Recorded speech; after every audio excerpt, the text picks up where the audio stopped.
Kenyan court has on Monday charged 3 men with the murder of a South Sudanese national and the attempted murder of 4 others.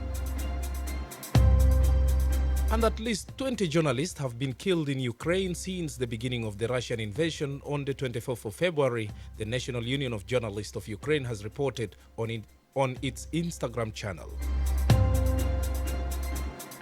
These stories and more coming to you in this news bulletin with me, Lugala Mulai, and now the news in detail. President Salva Kiir has unified the command structure of the organized forces. Kiir first issued a Republican decree for the confirmation of the ranks of some senior officers of the SPLA-IO and SAWA into the Unified Army, South Sudan National Police Service, National Security Service, Civil Defense, and the Wildlife. In a series of Republican decrees read on the state-owned TV SSBC on Tuesday evening, Kiir maintained General Santino Deng Wall as the Chief of Defense Force. General Gabriel Dop Lam of the SPLA-IO has been appointed as the Deputy Chief of Defense Force, replacing General Thoy Chan. Kiir also issued orders appointing General Kwang Gatkwath as the Inspector General of the SSPDF. General Thoy Chan, Assistant CDF for Operations, General James Kwong, Assistant Chief of Defense Force for Training and Research. He appointed General Stephen M. Baben as Chief of Military Intelligence, General Malwal Majok, Assistant Chief of Defense for Administration, Personnel and Finance. General Wesley Welbe was appointed Assistant Chief of Defense for Logistics. President Kiir also unified the command structure of the National Police Services.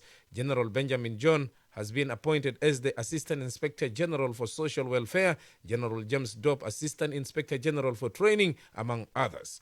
Kiir maintained General Akol Kor as the Director General of the National Security Service Internal Bureau. General Ayidak was appointed Deputy Director General for Intelligence Operation, and General Luis Natale, the Deputy Director General for Administration and Finance.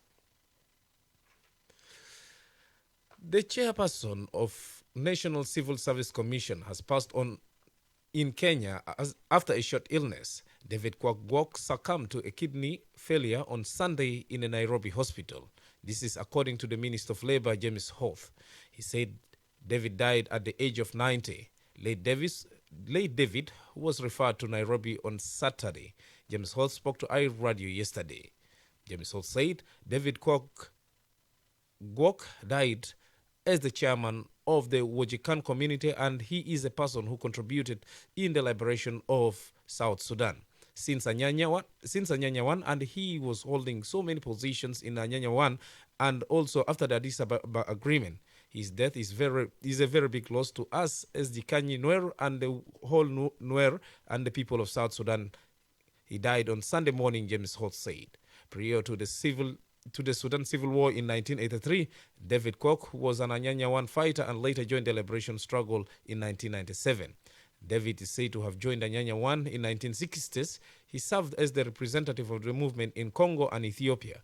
The last position he served was the chair of the Civil Service Commission in Juba. The remains is expected to arrive in Juba this week and laid to rest in Malakal Town, Upper Nile State. A Kenyan court has on Monday charged 3 men with the murder of a South Sudanese national and attempted murder of 4 others. David Mwangi John Ngaga and Stephen Mangaga appeared before Justice Teresa Matheka of the High Court in Nakuru. They were charged with killing Garang Chol Ajang, a South Sudanese student in Moanga area of Nakuru's East Sub-County. The suspects allegedly killed Chol, 21, when they set fire to his residence last month. Also inside were Chol's brother Ajang Chol, Bol Garang, Matthew Gore, and Elijah Akwen, who are currently at Nakuru Level 5 Hospital after suffering burns during the incident.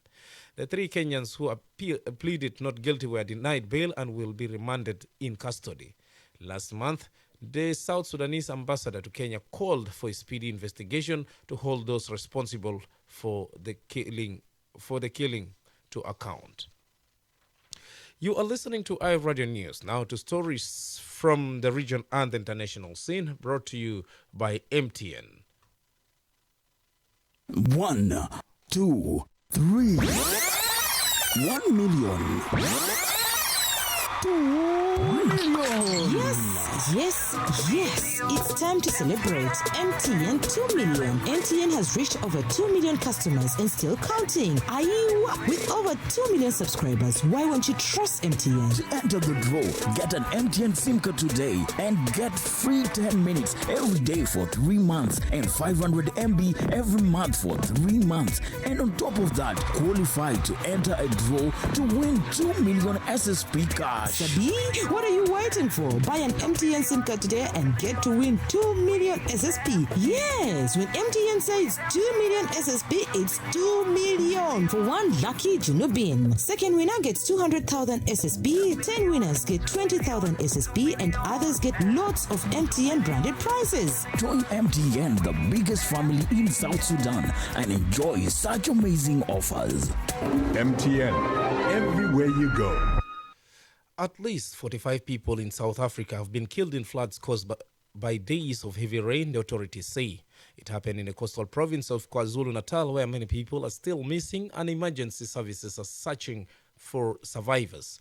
Some in the city of Durban are standing on rooftops awaiting rescue, but local media reports that only one helicopter is available to lift people away. Key roads across the city are shut and mudslides have destroyed many homes. It comes as scientists warn that climate change is fueling heavier rainfall than usual in southern Africa. Finally, at least 20 journalists have been killed in Ukraine since the beginning of the Russian invasion on the 24th of February.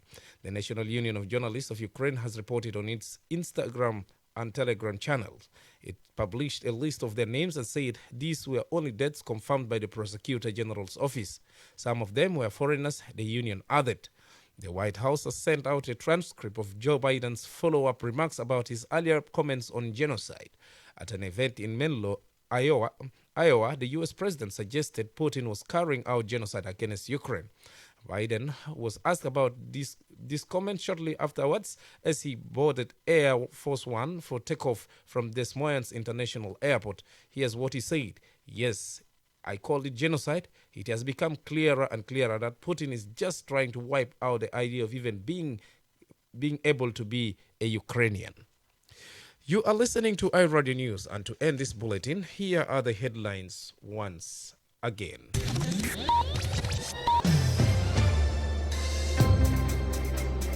President Salva Kiir has unified the command structure of the organized forces.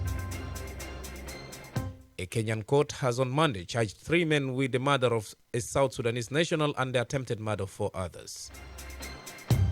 And at least 20 journalists have been killed in Ukraine since the beginning of the Russian invasion on the 24th of February, the National Union of Journalists of Ukraine has reported on its Telegram channel.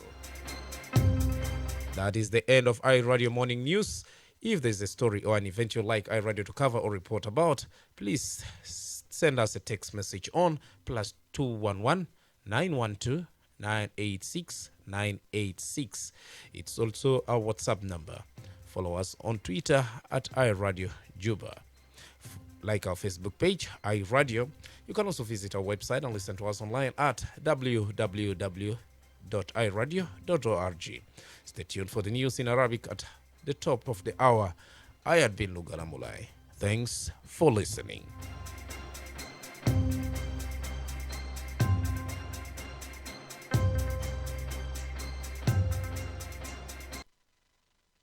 One, two, three.